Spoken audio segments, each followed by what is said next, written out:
son frère s'est réveillé, n'a pas vu son frère sortir, s'est posé des questions, il est descendu voir dans le pavillon. Il a trouvé son frère allongé à côté du lit, en arrêt cardiaque complet.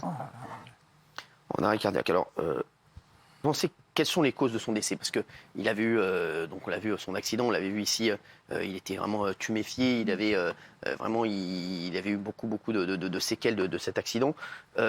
Vous m'avez dit qu'il prenait des médicaments, voilà, pour calmer la douleur, parce qu'il avait encore extrêmement mal suite à ce qui s'était passé. Exactement, il n'arrivait pas à dormir, il dormait très peu. On le voyait, nous, tous les jours, s'affaiblir. Il avait toujours le sourire. Il disait j'ai un peu mal, mais ça va. Mais il n'arrivait pas à dormir, donc il a été voir son médecin traitant qui lui a prescrit des médicaments pour pouvoir dormir. Et on suppose qu'à cause de ces médicaments-là, il a fait cet arrêt cardiaque. Il n'a jamais eu de problème de cœur.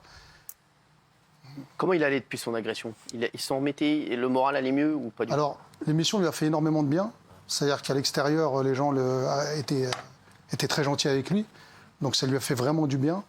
Il avait le sourire tous les jours. Il y avait un dentiste très gentil, Dr Berda, que je remercie, qui lui avait proposé de lui refaire ses dents.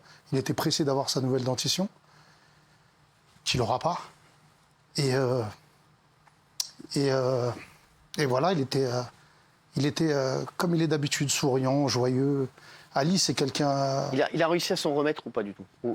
Vous sentiez Lui, comme je vous ai dit, dès le premier jour, il était déjà passé à autre chose. Ce qui le gênait, c'est vraiment sa douleur au bras. Et il ne parlait pas de la cause, il disait j'ai mal, c'est tout, et je veux que ça s'arrête. Je veux que ça s'arrête. Mais il ne revenait pas sur la cause du mal. Alors, il nous avait dit que la police lui avait conseillé de ne plus se rendre dans le café pour éviter les représailles. Est-ce qu'il y retournait? Oui, il retournait partout, il y allait. J'ai appris par maître qu'il avait quand même cette crainte il nous l'a jamais dit. Il nous a jamais dit qu'il avait peur d'y aller, mais il y allait. À Noisy, tout le monde l'aime, donc tout le monde parlait avec lui. C'est quelqu'un de très gentil, donc il avait le sourire. Et il était heureux de vivre. Ali, c'est quelqu'un, je vous ai dit, il a eu son bac à 16 ans, il parlait couramment l'anglais. Ça a été quoi votre sentiment aussi quand vous avez appris la disparition de votre oncle? Comme tout le monde, la colère. Ça. Je pense qu'il y a deux solutions. Soit on fait comme les enfants et on réagit avec l'envie de dire j'ai envie de leur faire du mal, j'ai envie de me venger, j'ai envie de... Et puis après, on se dit qu'on est des adultes, qu'on a aussi des enfants. Qu'est-ce que vous dites aujourd'hui, 3 jours après? On n'est pas dans la vengeance. Ali ne voulait pas être dans la vengeance. Ali, on se dit qu'on est croyant et que s'il est parti, s'il devait partir. Maintenant, faire pleurer notre famille pour remplacer notre famille qui pleure, c'est pas ce qu'on veut. C'est pas ce qu'on veut. Moi, je veux rendre hommage à Ali. Ali, il est arrivé à 4 ans d'Algérie.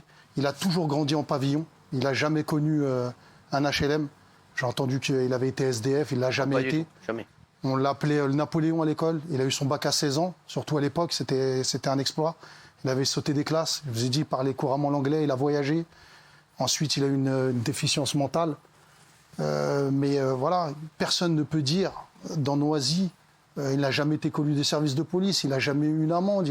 C'est quelqu'un de très gentil et je tiens à lui rendre hommage.